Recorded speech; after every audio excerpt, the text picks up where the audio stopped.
ഈ ചെന്നൈത്തെ 40 degree Celsius 4 degree സെൽഷ്യസിലേക്ക് വന്നു കഴിഞ്ഞാൽ എന്താ സംഭവിക്കുക എന്നിപ്പോൾ ഞങ്ങൾ അനുഭവിച്ചുകൊണ്ടിരിക്കുകയാണ്. ഭഗവാനെ, നെതർലൻഡ്സിലെ കട്ടപ്പൊക്കെയാണ്, തണുത്ത് വരച്ചുകൊണ്ടിരിക്കുകയാണ്. ഒരു പരിപാടി നടക്കുന്നില്ല, വീട്ടിൽ നിന്ന് പുറത്തേക്ക് ഇറങ്ങാൻ പറ്റില്ല. ഇപ്പം ഞാൻ എന്തിനാ പുറത്തേക്ക് ഇറങ്ങണമെന്ന് ചോദിക്കും. ഇവിടുത്തെ കുപ്പയില്ലേ, ഇവിടുത്തെ നമ്മുടെ വേസ്റ്റ്, വീട്ടിലെ കിച്ചൺ വേസ്റ്റൊക്കെ നമ്മുടെ നാട്ടിൽ വലിച്ചെറിയുന്ന പോലെ ചുമ്മാ ബൈക്കിൽ ഇങ്ങോട്ട് വരിക, ദൂരത്തേക്ക് വലിച്ചെറിയുക, അല്ലെങ്കിൽ വണ്ടിയിൽ എന്തെങ്കിലും വണ്ടിയിൽ വന്നിട്ട് തോന്നിയെടുത്ത് വലിച്ചെറിയുന്ന പരിപാടിയൊന്നും ഇവിടെ നടക്കൂല. നമ്മൾ നാട്ടിലും ചെയ്യാറില്ല കേട്ടാ. നമ്മൾ ചെന്നൈയിലുള്ളപ്പോഴും അമ്മമാർ പരിപാടിയൊന്നും ചെയ്യാറില്ല. ഹായ്.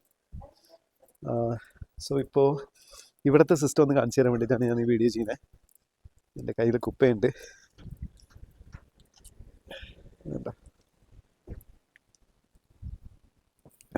കുപ്പ ഇവിടെ ഇങ്ങനെ നല്ല തണുപ്പുണ്ട്, ചെറുതായിട്ട് മഴയുണ്ട്.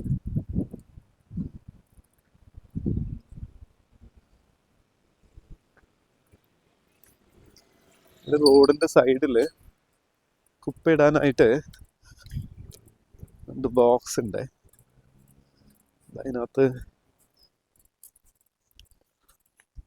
ഇപ്പൊ നമ്മൾ വിചാരിക്കും ഈ ബോക്സിൽ ഇപ്പൊ എന്താ, ഈ ബോക്സിൽ കൊണ്ടുപോയിട്ടാ പോരെന്ന്.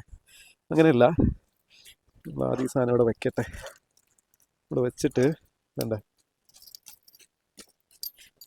നമുക്ക് കീ ഉണ്ട്, ഈ കീ തന്നിട്ടുണ്ട്.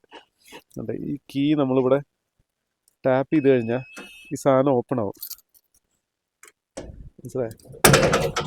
എന്നിട്ട് ഈ സാധനം നമ്മൾ ഈ വേസ്റ്റ് ഇതിനകത്തോട്ട് ഇടണം, ഇട്ടിട്ട് ഇത് അടയ്ക്കണം, മനസ്സിലായോ? അടച്ചു കഴിഞ്ഞാൽ ഈ സാധനം എങ്ങോട്ടോ വീഴും. ഈ സാധനം എങ്ങോട്ടാണ് വീഴുന്നത്, ഇവിടുന്ന് ഞാൻ എങ്ങനെ എടുക്കണമെന്ന് സത്യത്തിൽ എനിക്കറിയില്ല. വണ്ടി വരുമ്പോൾ നോക്കിയാൽ നമുക്ക് അറിയത്തുള്ളൂ. ഇതൊന്നും നിങ്ങൾക്ക് കാണിക്കാൻ വേണ്ടിയിട്ടാണ്. നമ്മുടെ നാട്ടിലെ ആളുകൾ ഇങ്ങനെ സാധനങ്ങൾ ഇങ്ങനെ വലിച്ചെറിയുന്ന സമയത്തേ ഒരു കൺട്രി വൃത്തിയായിട്ടിരിക്കാനായിട്ട് എന്തൊക്കെ കാര്യങ്ങൾ അവർ ചെയ്തുകൊണ്ടിരിക്കുന്നത്, അവർ എത്ര സ്ട്രിക്റ്റ് ആണെന്ന് അറിയണ്ട. അതിന് വേണ്ടിയിട്ട് ഞാൻ കാണിക്കുന്നത്. ഓക്കെ, ഇവിടെ ഭയങ്കര ഇന്ന് കാണുമ്പോൾ നല്ല വെയിലൊക്കെ ഉണ്ട്, പക്ഷെ നല്ല തണുപ്പാണ്. 4 ഡിഗ്രി കയറുന്നു നല്ല നൈറ്റ്. വീടിൻ്റെ അകത്ത് ഹീറ്ററൊക്കെ ഓണാക്കിയിട്ടാണ് കിടന്നുറങ്ങുന്നത്, ഒരു രക്ഷയില്ല. ഇവിടുന്ന് പുറമൊക്കെ ആംസ്റ്റർഡാം വന്നിട്ട് നമ്മൾ സ്ഥലങ്ങളൊക്കെ ഒന്ന് പോയി കനാലൊക്കെ ഒന്ന് കാണാൻ, ഇവിടുന്ന് പുറത്തേക്ക് ഇറങ്ങാൻ വേണ്ട, ശ്വാസം വിടാൻ പറ്റണ്ടേ. കുറച്ചു നേരം സംസാരിച്ച് കഴിഞ്ഞാൽ ശ്വാസം ഒന്നും കിട്ടുന്നില്ല, അമ്മ അറിയാണ്. അതായത് ഇതിപ്പോൾ സത്യത്തിൽ ഇവിടെ ഉള്ള ആൾക്കാർക്ക് ഇത് ഭയങ്കര ഗോൾഡൊന്നല്ല. ഇവിടെ നായ്ക്കളൊക്കെ എടുത്ത് പുറത്തേക്ക് കൊണ്ടുപോകുന്നുണ്ട്, പെറ്റ്സിനൊക്കെ എടുത്ത് പുറത്ത് പോകുന്നുണ്ട്, അതൊക്കെ ചെയ്യുന്നുണ്ട്. പക്ഷേ നമുക്കിത് ഭയങ്കര സംഭവമാണ്. കാരണം നമ്മൾ ഈ ഞാൻ പറഞ്ഞല്ലോ, ഒരു 40 ഡിഗ്രിന്ന് ചുട്ടുകൊള്ളുന്ന ചെന്നൈയിൽ നിന്ന്, കേരളത്തിൽ നിന്ന് നേരിട്ടിട്ടുണ്ടെങ്കിൽ പിന്നെയും കുഴപ്പമില്ലെന്ന് തോന്നുന്നു. ചെന്നൈയിൽ നിന്ന് നല്ല ചൂടാണ് ചെന്നൈയിൽ.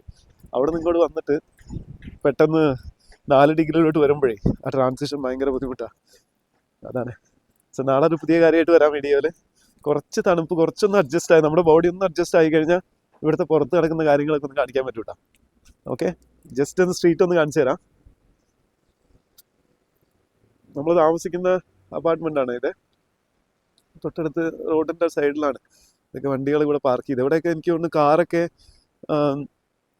പാർക്ക് ചെയ്യാൻ തന്നെ നല്ല പൈസയാവുന്നത് തോന്നുന്നത്. നമ്മുടെ 2 വണ്ടി ചെന്നൈയിലിട്ടിട്ട് ചുമ്മാ കിടക്കുകയാണ്. ഇവിടെ വന്നിട്ട് നമ്മളിപ്പോൾ ഒരു വണ്ടിയില്ല. ഇപ്പോൾ തോന്നിയ പോലെ പെട്ടെന്ന് ഇപ്പോൾ വണ്ടി പോയി വാങ്ങിക്കഴിഞ്ഞാൽ എനിക്കറിയില്ല എൻ്റെ സിറ്റുവേഷൻ ഒന്നും. അതുകൊണ്ട് ഇപ്പോൾ അതിനെപ്പറ്റി ഒന്നും ചിന്തിക്കുന്നില്ല. അപ്പോൾ ശരി, നാളെ വേറൊരു കാര്യമായിട്ട് വരാം. Okay, by.